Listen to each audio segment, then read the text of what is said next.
Frontline, with Russia in economic crisis and tensions simmering over Ukraine, the world is watching Vladimir Putin. When he's in the corner, that's when he's dangerous. Tonight, the inside story of the Russian president's rise to power. He has got so many guilty secrets, so much money's been stolen, that he doesn't really trust anyone to keep him safe if he steps down from power. Correspondent Gillian Findley investigates the allegations that have haunted Putin.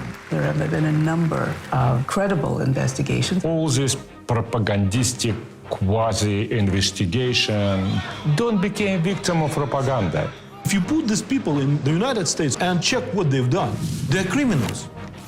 Tonight on Frontline, instead of seeing Russia as a democracy in the process of failing, we need to see it as an authoritarian system in the process of succeeding. Putin's way.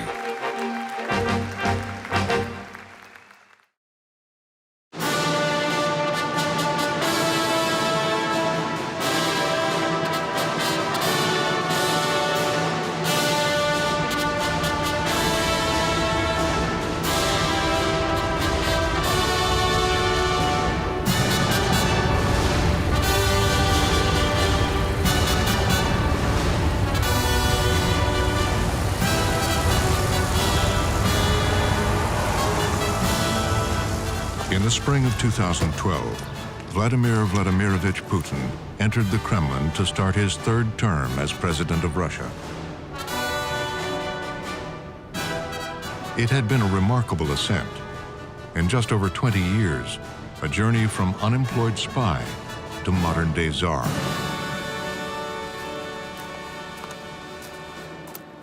Lieutenant Colonel Andrei Zhikov has watched that climb to power. A former police investigator who once wanted to arrest Putin, he says his rise has come at great cost. В принципе, коррупция, конечно, в России была всегда. Well, of course, there has always been corruption in Russia, but building it into such a meticulous system was something only Mr. Putin has managed to do. Скажем так, можно ли на основании той базы, которая уже находилась... Could Putin be held criminally responsible based on the evidence that has already been gathered? Absolutely, yes. Безусловно, да. In 2010, Zhikov laid out evidence he had gathered from an investigation of Putin's early years in city government in St. Petersburg. He posted it on YouTube.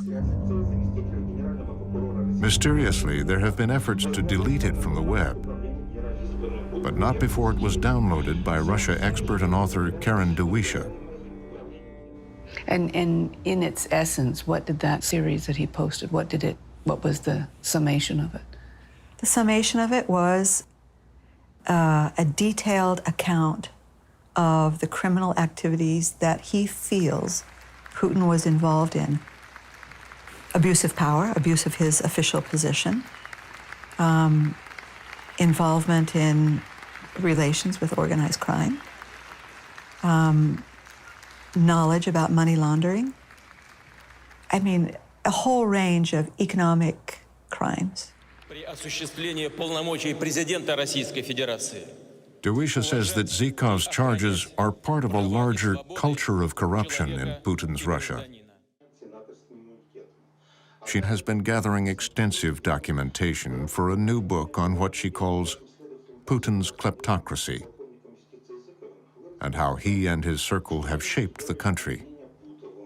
I started thinking, instead of seeing Russia as a democracy in the process of failing, we need to see it as an authoritarian system in the process of succeeding. That they're not actually incapable of being Democrats. They don't want to be Democrats. What about that? Let's work on that thesis. And if that's correct, when did that start? And that's what took me to the 90s, because they were stealing from the very beginning. In 1990, the old Soviet system was collapsing. But what exactly would replace it wasn't clear. The uncertainty had a whole nation on edge. Among them was a young KGB officer named Vladimir Putin. He'd returned to his hometown of St. Petersburg from his posting in Dresden, East Germany, and he was looking for work. He would eventually find it at St. Petersburg's City Hall. His former law professor, Anatoly Sobchak, had just been elected mayor. Sobchak's widow, Lyudmila Narasova, remembers her husband's response when his former student insisted on telling him that he'd been working for the KGB.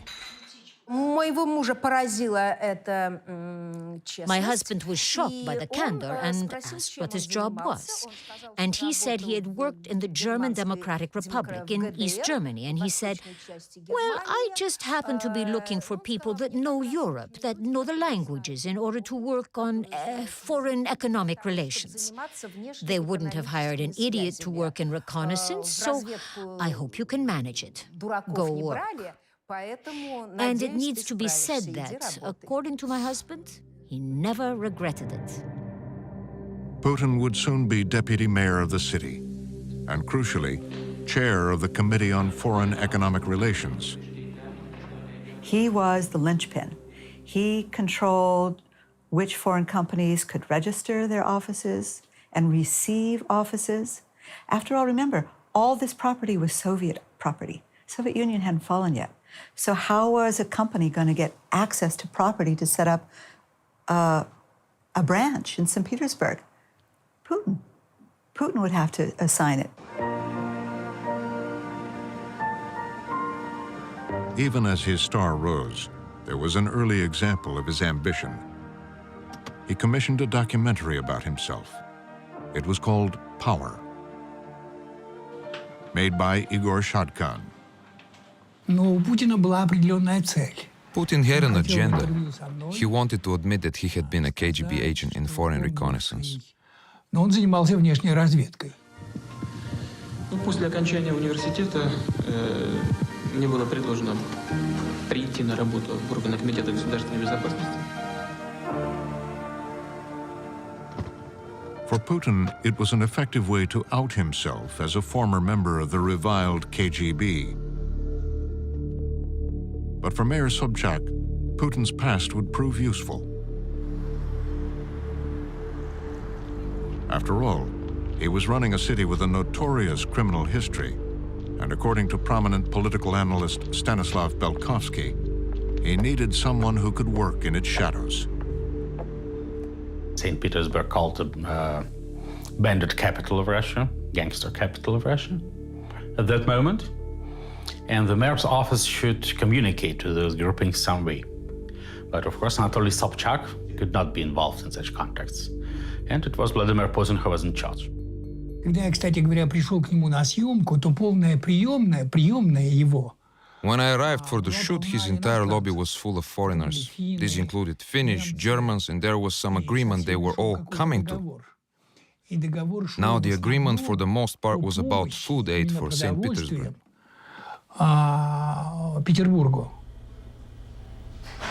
Putin had his work cut out for him. The collapse of the Soviet Union brought terrible food shortages to St. Petersburg. The agricultural system was in chaos, and there was little foreign currency to buy food from abroad. To fill the shelves, a program was devised. Companies would be allocated raw materials like oil and minerals to be sold abroad, and the money was then used to buy food. In his film, the deputy mayor assured hungry residents food was on its way. Масло животного 2,2 тысяч тонн, молока сухого 2,000 тонн. Значит, это фактически перекрывает все наши потребности. Но это впечатляет, я могу сказать откровенно, так? The trouble was, most of the promised food never arrived. Despair turned to anger, and then protests. A city councilor named Marina Salye was charged with investigating what had happened. Salye would eventually leave politics, disillusioned, and retreat to the countryside. But she kept all her documents. She says they show what went wrong in St. Petersburg in the 90s and who she believes was to blame. So, without going into all the details, I'll tell you from this document signed by Putin. All 124 million disappeared without a trace. without a trace, because from this list of materials that I have listed, not a single gram of food came. And what happened was fly-by-night companies were set up. Many of his friends who are still around today were behind those companies. The goods went out, and incomplete or no shipments came back. So millions were made just in that episode alone. In the end, the St. Petersburg City Council approved Salier's recommendation to turn the case over to the prosecutors. We concluded that Putin and his assistant should be fired. Mrs. Sobchak dismisses the investigation as a political vendetta against her husband. I understand that all of the investigations, quote unquote, that were being undertaken by the deputies were complete rubbish. It was just a way to somehow influence my husband to get rid of Putin. But Sobchak protected his deputy. The case of the missing food would never be prosecuted. And Putin would deny the charges and blamed the companies and other bureaucrats. A 6-hour drive west of St. Petersburg is the ancient Svyatogorsky Monastery. Andrei Zhikov says he comes here often to find peace. He is haunted by case 144128. It was an investigation into a construction company called 20th Trust, which had been registered by Putin's Economic Relations Committee. Lieutenant Colonel Zhikov was the top federal investigator in St. Petersburg and became convinced that crimes had been committed. So, 2.5 billion rubles were transferred to the company's account. The way it worked was the funds were supposed to be used for specific building projects, but ended up being used for completely different purposes. Вернее, деньги тратятся совершенно на другие цели. The investigation tracked how the city paid 20th Trust to do work, how the work was never done, and how much of the money disappeared. In one case, according to Zhikov, money was siphoned off by Putin and his friends to build vacation villas in Spain. Но это было хищение денег. It was theft. Хищение денег. И Собчак, и Putin. Sobchak and Putin should have been jailed and would be in jail, undoubtedly. Putin probably first and foremost, as the greatest number of documents and orders were signed by him. But Putin didn't go to jail. He went to Moscow. By 1996, he'd begun his rise in the Kremlin and was soon in a position to help his mentor. Back in St. Petersburg, Anatoly Sobchak had a problem. He'd just lost the election and was the subject of yet another corruption investigation. In 1996, when Sobchak stopped being mayor, as is often the case in the Russian elite, a lot of people immediately turned their backs on him. Vladimir Putin was nearly the only one that didn't do that. This time, Sobchak was questioned by prosecutors. But suddenly, he had a heart attack and was rushed to the hospital. So when my husband had the heart attack, and it was hard to get him treatment because people were calling the chief cardiologist of the city who was treating him and telling him, "Don't treat Sobchak, let him die."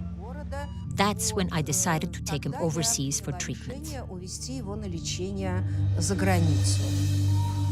It was an orchestrated escape.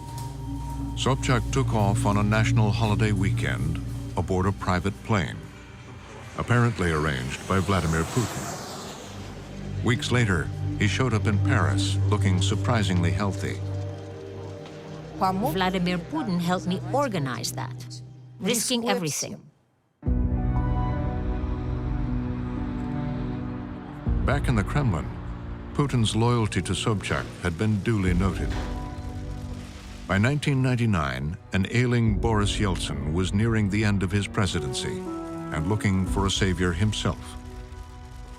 His administration was the focus of a massive corruption investigation. Having parceled out much of Russia's wealth to a band of oligarchs and allowed aides and family members to enrich themselves in the process, there was fear in the Yeltsin camp about what might happen if his successor proved less than understanding. He'd already hired and fired 4 prime ministers before anointing Vladimir Putin. Well, I think what they saw in him was that he had protected Sobchak, and as they said, he didn't give up Sobchak, and he's not going to give us up. How vulnerable were they at the time? Very vulnerable. But there was a problem. Putin was a faceless bureaucrat unknown to the public who would have to win an election if he was to become president of the country and protector of the Yeltsin family. As in St. Petersburg, an instant biography was commissioned. Natalia Govokian was on the writing team. She now lives in Paris.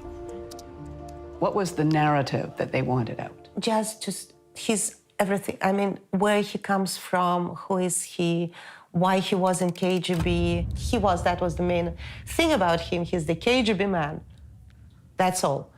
So what they wanted to present him, that he is a normal human being, he has parents, he had biography. His biography tells of an only child who grew up in a poor quarter of St. Petersburg. An unusual boy who, at age 16, went to the local KGB office and asked to join up. He was told to come back later. 7 years later, he did, with a law degree, and after KGB training was assigned his post in East Germany. Once and always KGB. Can you explain to a Western audience, what does that mean? They are the people who prefer to operate in shadow. They are the people which are, like state is first and people are second. All these kind of things he has in him.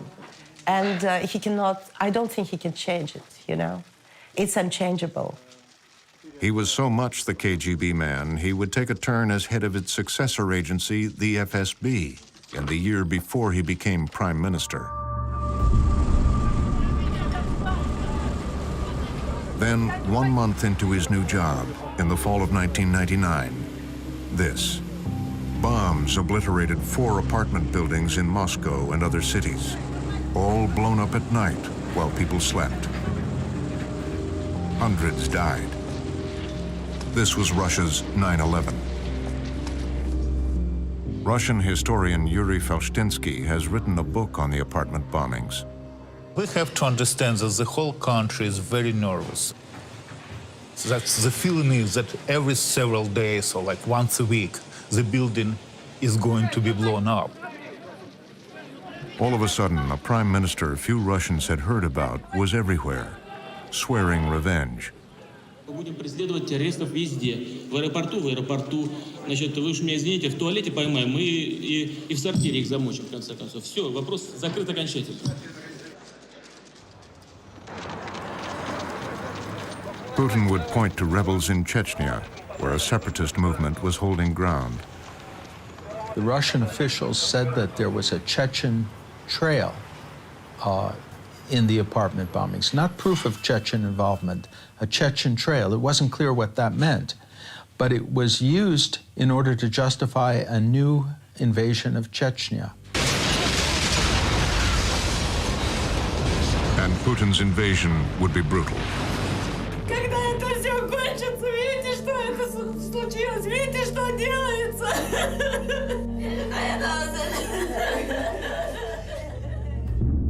The man who waged it was a new national hero. He quickly became the most popular politician in Russia, even though before the apartment bombings, he was believed to have had no chance to succeed Yeltsin as president.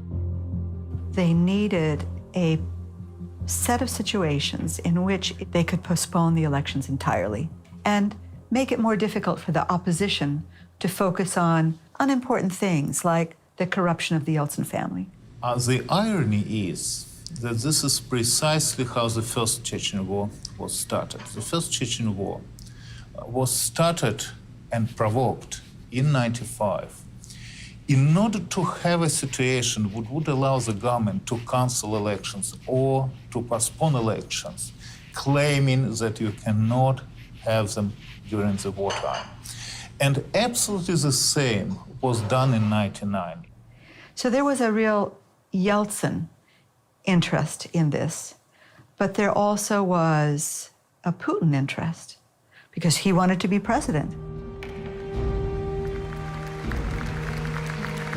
And it worked. 3 months into a new millennium, Russia had a new president. He seemed a modern man, a man for the future. A future all Russians hoped would be better than the past. But 15 years later, shadows from the past haunt this place. It's a memorial to those who died in those apartment bombings. Since that day, books, newspaper reports, and documentaries have all raised disturbing questions about what really happened here, who was really responsible. Among the questioners, Mikhail Trepashkin, who spent 2 years trying to investigate the crime on behalf of one of the families. A former KGB officer himself and a lawyer, Trepashkin was always dubious about the official story, the Chechen connection. His doubts only grew when his former colleagues in the security services reacted to his investigation. They were telling me, don't dig into it, otherwise you will get imprisoned yourself. And then specifically, they were telling me in a straightforward way, just leave it if you don't want to have trouble. And I was saying that, well, I'm the former investigator and I have experience and I can help. I can run my own investigation.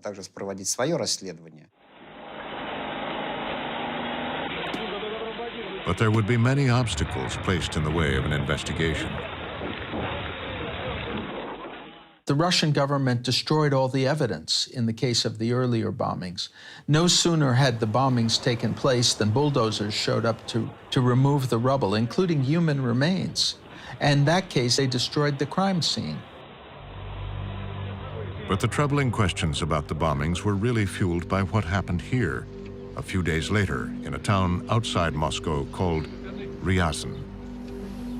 A fifth bomb was discovered in the basement of an apartment building in Ryazan by watchful inhabitants of that building. And that bomb was defused. And the people who had placed that bomb in the basement turned out to be not Chechen terrorists. They turned out to be agents of the FSB, the Russian security service.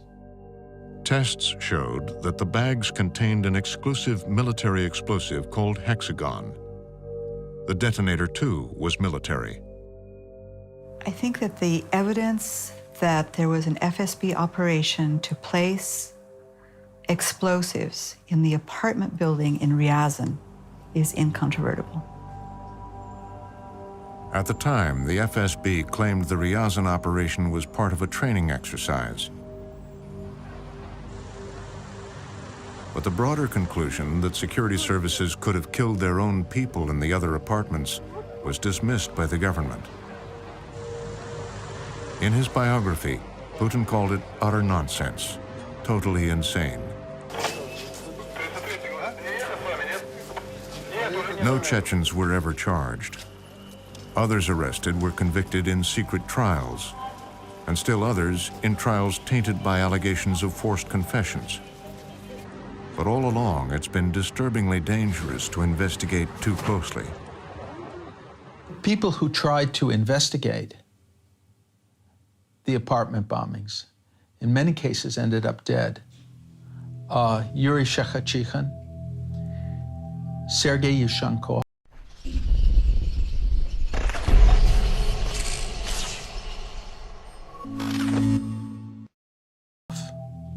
Alexander Litvinenko, Anna Politkovskaya.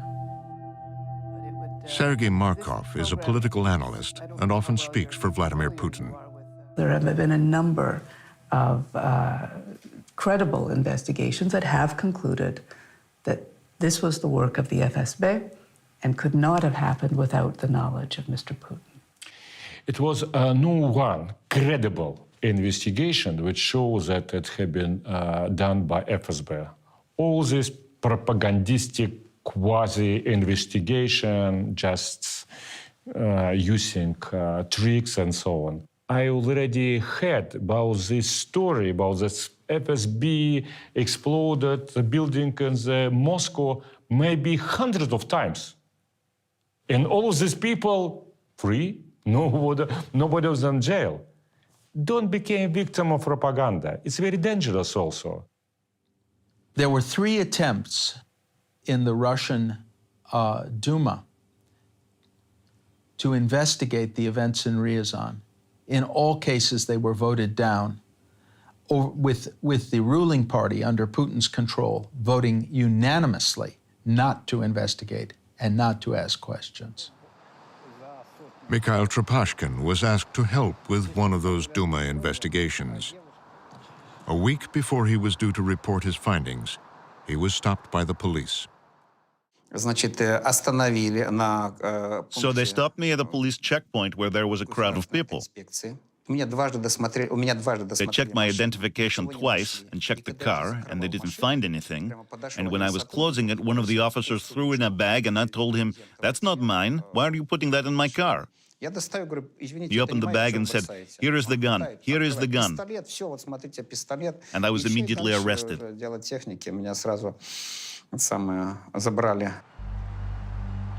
Trepashkin was sent to prison for 2 years. He came out and again spoke about his investigation of the apartment bombings and was arrested and jailed for another 2 years. Well, the apartment bombings saved the Yeltsin system. They saved the corrupt division of property that took place after the fall of the Soviet Union. They cost thousands of innocent lives, both Russian and Chechen, by starting a new war. They brought to power someone from the security services, and that's Putin, who, of course, had no interest in democracy. His first act as president was to grant his predecessor, Boris Yeltsin, immunity from prosecution. But Putin's administration would quickly ensure his own safety, too. Case number 144128, that corruption investigation in St. Petersburg, quietly went away. The Prosecutor General gave an order that the criminal case should be terminated. It was explained to us that criminal investigations are not pursued in relation to the president.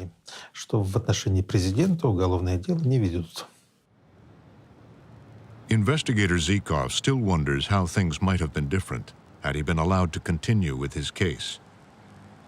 The situation in our country would be different. People would respect civil law, because everyone would understand that if the president can be prosecuted, then, in essence, our officials would understand that the law has to be protected. As it now stands, Russia has no law.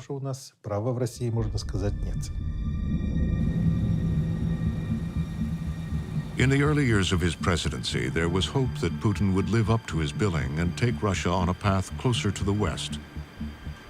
Democratic, liberal, and capitalist. In 2003, he summoned the country's oligarchs to a meeting in St. Catherine's Hall in the Kremlin. Under Yeltsin, they'd become billionaires. Under Putin, they hoped for even more business and new legitimacy. On the left, the richest of all, Mikhail Khodorkovsky. I got the impression that he was a person of our generation. What do you mean by that, of our generation? Our parents' generation, they have a totalitarian view. Even if they're against it, as opposed to our generation, we're closer to the West. Khodorkovsky was concerned about a new U.S. anti-corruption law that would affect Russian companies doing business in America. That forced the heads of companies who wanted to list their shares on the market to sign a disclaimer that they don't allow corruption practices within their companies. At the same time, by 2003, corruption was already the key method of state governance. used by the bureaucrats, and bureaucrats started to demand the kind of money that was impossible to hide. One had to make a choice, build companies that are open and list them, or do business Russian style. In other words, pay bribes, receive privileges, but remain within a closed system. We decided the question was worth discussing. Khodorkovsky asked if he could speak frankly, and made the case that it was time for Russia to change its ways. Масштабы коррупции в России, оцениваемые экспертами 4 организаций, приблизительно одинаковые. В районе 30 миллиардов оценивается долларов. As I understand it, what you were essentially doing with the television cameras running was accusing the president of Russia of running a corrupt state. На самом деле я его лично в коррумпированности Did not accuse him personally of corruption, and this is not how he took it. и не воспринял эту историю. Yes, I did accuse his inner circle and him of creating a model that uses corruption as its backbone, and he told me that we too took part in creating that model. Putin reminded him that his oil company, Yukos, was facing tax problems. Надо отдать должное руководству компании ЮКОС. Она договорилась с налоговой службой, приняла все претензии и закрыла все проблемы, закрывает все проблемы с государством. Но как-то эти проблемы возникли. It was a veiled threat. В налоговую академию 4-5 человек идут. I did not argue with him. I said we may have started that, but we must be the ones to end it. Did I realize it would provoke Putin's displeasure? Of course it did. But I thought he would choose the European model, and I was not the only one thinking that, because it was obviously more beneficial for the country. Khodorkovsky was also perceived as a political threat. He had been funding opposition parties and spending money to promote democracy. The meeting in the Kremlin had sealed his fate. He was arrested, his oil company dismantled, and divided among Putin loyalists. Russia's richest man would serve 10 years in a Siberian prison camp. Today, he lives in exile in Switzerland and has no doubts about the system Putin put in place. At first, he thought he could build a sort of a democratic model that he could control. A model like this does not exist, so he started to slide towards, at first, mild totalitarianism and then an increasingly harsh totalitarianism. If the situation develops further, he will reach a full totalitarian model. In reality, every authoritarian system is a kleptocracy.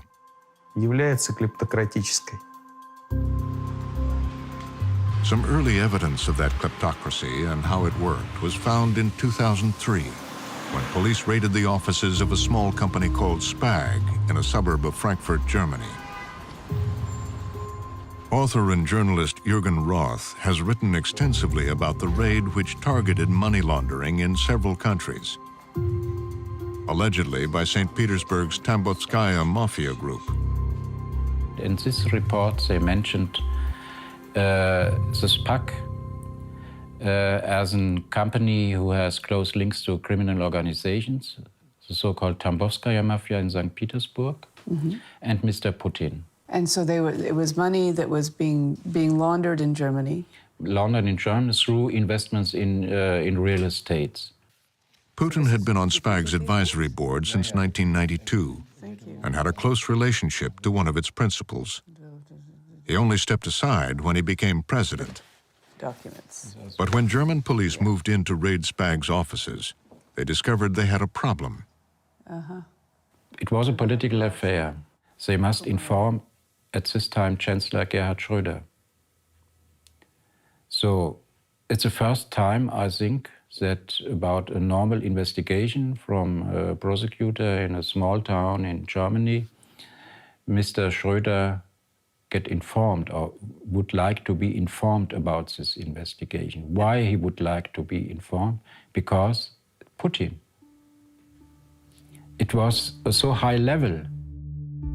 To this day, Gerhard Schröder and Vladimir Putin are close friends who celebrate birthdays together. What happened to the investigation in the end?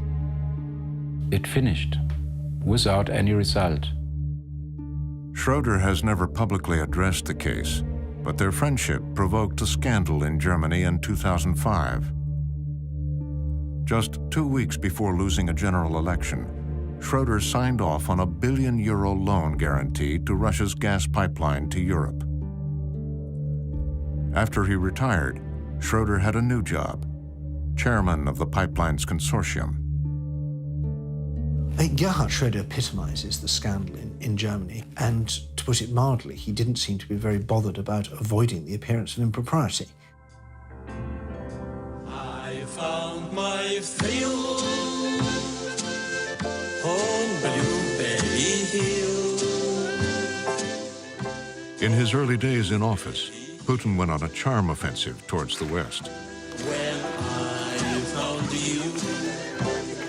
President Bush famously looked into Putin's eyes and saw his soul. He believed he was committed to the best interests of his country. Putin was trained in the KGB to deceive foreigners. He has a very sharp eye for human weakness. He's good at persuading people and at intimidating them. And he's been doing this with Western leaders, sometimes with charm, sometimes with threats. But boy, does he do it.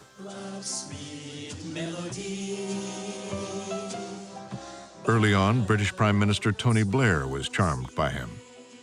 And as with Germany, their two economies would become even more entangled.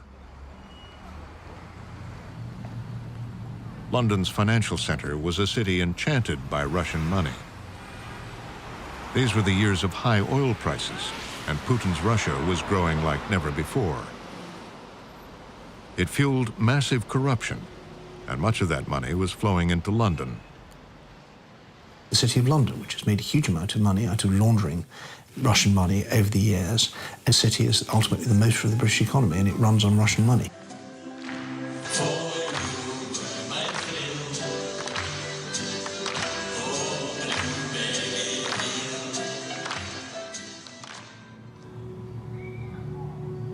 Valery Morozov is a Russian construction magnate who now lives in exile in London.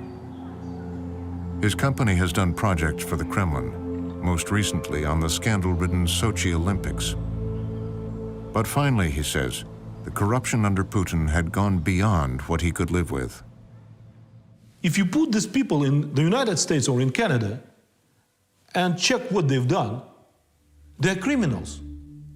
Yeltsin was brought and supported by criminals. Putin was brought up to power in these 90s. He had his own group, and it is called, when he came to Moscow and became prime minister and president, it was called Peter's Group. So he changed immediately the whole system, but not changed. He made it different. He made it in order. It is everywhere. It is a system. So the system is a system of mutual support and tribute. It's a pay-to-play system. If you are on a list of possible people who might be approached to be a member of the Duma, for example, you have to pay for your seat. Once you're in there, then you can turn around and charge businessmen to have line items in the budget. Same thing all across all sectors. Sergei Kolesnikov is another Russian tycoon who lives in exile. He fled to Tallinn, Estonia. He has intimate knowledge of how the system works and how he says corruption goes right to the top. Это основной принцип работы. Russian business entirely depends on protection. Если ты сможешь... You need protection. It is called having a roof, or in Russian, krysha. Существует эта крыша, тем более у тебя будет... And the more krysha you have, the more successful your business will be. So every businessman dreams about giving presents and gaining protection. And if you give a present to the president, it's like having God himself watching your back. Это вообще предел мечтаний. Выше уже только Господь Бог. Kolesnikov says he used to run one of Putin's gifting schemes and explains how it worked. A business put money into a charity, in this case, Pole of Hope. Kolesnikov's company, called Petromed, took the money to buy medical equipment purchased from Siemens. But the profit margin was huge, around 40%. That money was funneled through a myriad of other companies, ending up in something called Rosinvest. Kolesnikov owned 2% of Rosinvest, but he says 94% was owned by Vladimir Putin.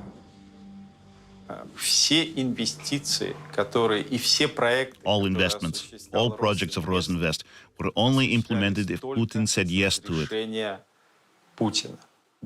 So no activity would have been possible without his acknowledgement. Kolesnikov says in the beginning, the money was raised for a $20 million retirement home for the president.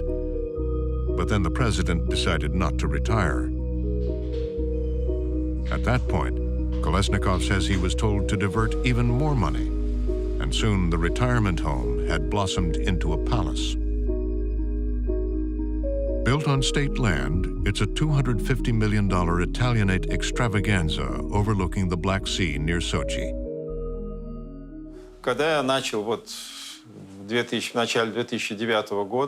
I started saying that I'm not happy with all finances going for this palace. And I was told, Putin is the Tsar, and you are his serf.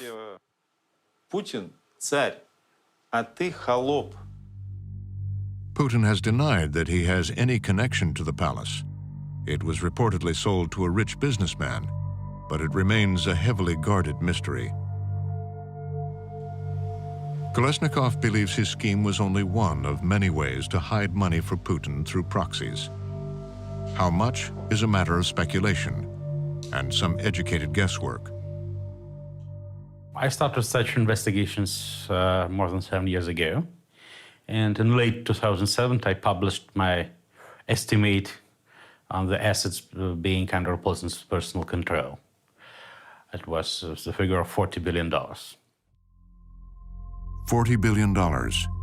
That figure was reportedly confirmed by the CIA in 2014. If true, it would make Russia's president one of the richest men in the world. In 2008, as he approached the end of his second term, that wealth was a problem. Under the Constitution, he would have to leave office for at least one term before he could run again. Diplomatic cables revealed he was worried about how his riches might be viewed by a new president. He solved the problem by swapping places with his hand-picked Prime Minister Dmitry Medvedev. It was an arrangement that worked for a while. I think, and it was proved by many sources in Kremlin and around Kremlin in 2010 and first half of 2011, he wanted to let Dmitry Medvedev to go for the second term in 2012. But the chain of the revolutions in Arab world has made too big impression upon Vladimir Putin. The Arab Spring surged out of Tunisia into Tahrir Square and onto Tripoli. For Putin, these mass demonstrations, overthrowing powerful dictators, must have been worrying. It was the first stage of his coming to understanding that he could never quit the post because it's the destiny of Gaddafi could be waiting for him.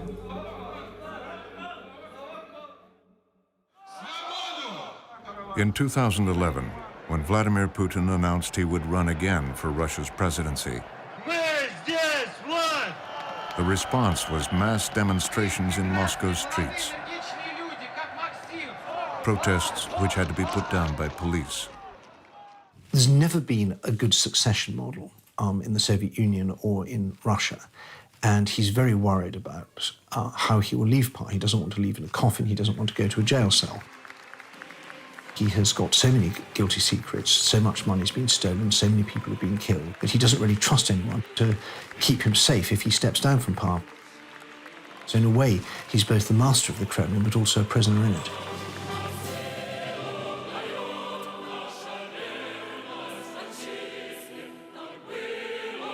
In 2012, Putin moved Medvedev aside and took back the presidency in a Kremlin-controlled election. By now, the presidential term had been extended to 2 6-year terms. Vladimir Putin could remain in power until 2024. But the country he rules over is in deepening trouble. In Russia's cities, there is a veneer of prosperity left over from the earlier days of high oil prices. But the economy has been pillaged. And in the vast reaches where the majority of Russians live, deep poverty stubbornly prevails.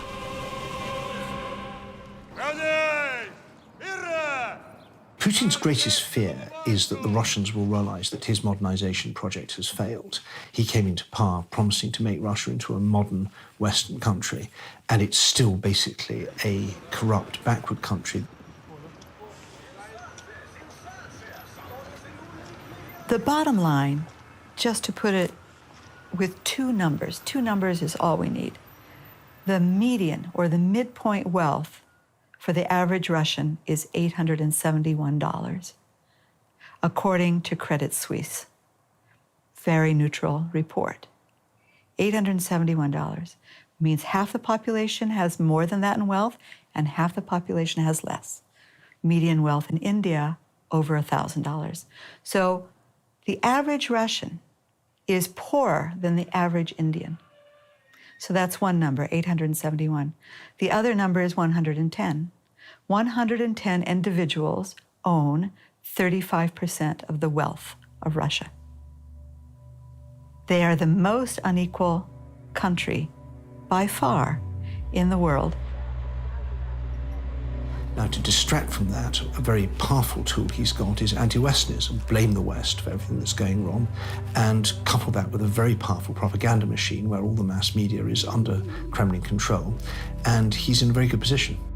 He has a very strong sense of entitlement that Russia had stuff taken away from it during the Soviet collapse, and Russia has the right to get it back. Putin has invaded Crimea and redrawn the map of Ukraine, claiming he is protecting ethnic Russians. According to a spokesman, it is a justifiable response to Western encroachment on territories the Soviet Union once held. Look at Latvia and Estonia, which became full members of European Union and NATO, but they're not independent. Ethnic Russians under the clear discrimination in those countries. And look at what happened with Ukraine. United States all this year supported de-Russification. If you're Russian, you can be killed. If you're Russians, your civil rights would not be protected. If you're Ukrainian ultranationalist, okay, you will be in the parliament, you will be the president, everything will be to you. But if you're Russian, bombs, artillery, and killings will be answer. This is, oh, sorry, we answered strongly no. It is a sentiment that has played well at home. On the streets where they demonstrated against him only 2 years earlier, they were now singing his praises. Meanwhile, the United States was calling for strong sanctions against Russia. But in the capitals of Europe, there was reluctance. We keep on trying to bring Mr. Putin in. We invite him to our summit meetings. We try and treat Russia as a normal country. And we think we're trying to calm things down. But in fact, what we're doing is we're stoking things. We're giving Mr. Putin the impression that we're not to be taken seriously, and he can continue to push us harder and harder and harder, and that's extremely dangerous. But then in July 2014, one violent act would transform the political landscape. Malaysian passenger plane MH17 was shot down over eastern Ukraine by what was widely believed to have been a Russian-supplied weapon. 298 people were killed. Suddenly, the West was galvanized. I demand that Russia fully cooperate with the criminal investigation into the downing of MH17. It's necessary to make it clear it will not be business as usual. We're opposing Russia's aggression against Ukraine. which is a threat to the world, as we saw in the appalling shoot-down of MH17. In November, Putin arrived at the G20 meeting in Australia and found himself on the margins of the class photo. Obama and other leaders who'd once welcomed his rubles, his gas and oil, now distanced themselves. At lunch, Putin seemed a lonely figure. He left the summit early. He returned to a country in crisis. An economy beset by plummeting oil prices, a ruble in free fall, and new tough sanctions. The question is, what will he do next? I haven't seen any evidence that he's willing to back down. And it's not his style at all, ever. He doesn't back down. There's a story in his biography that Putin tells about himself. It happened in this building, where he shared a one-room apartment with his parents, and it involved a cornered rat.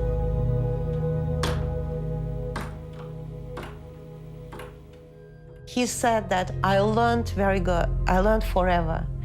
Don't try to push somebody into the corner. They will jump. Because when you don't have what to lose, you attack. I think it's absolutely true about himself. When he's in the corner, that's why he's dangerous. He can jump. He will not say, okay, let's talk. He will jump.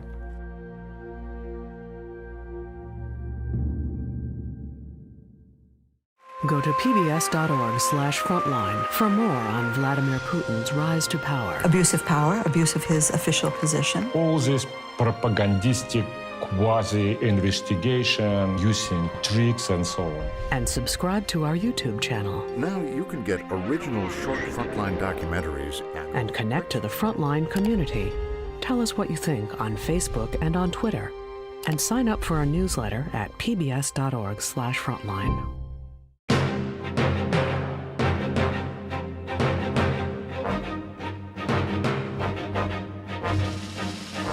For more on this and other Frontline programs, visit our website at pbs.org/frontline.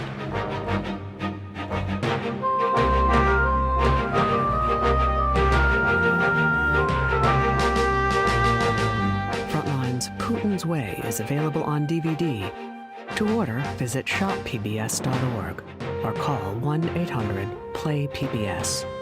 Frontline is also available for download on iTunes.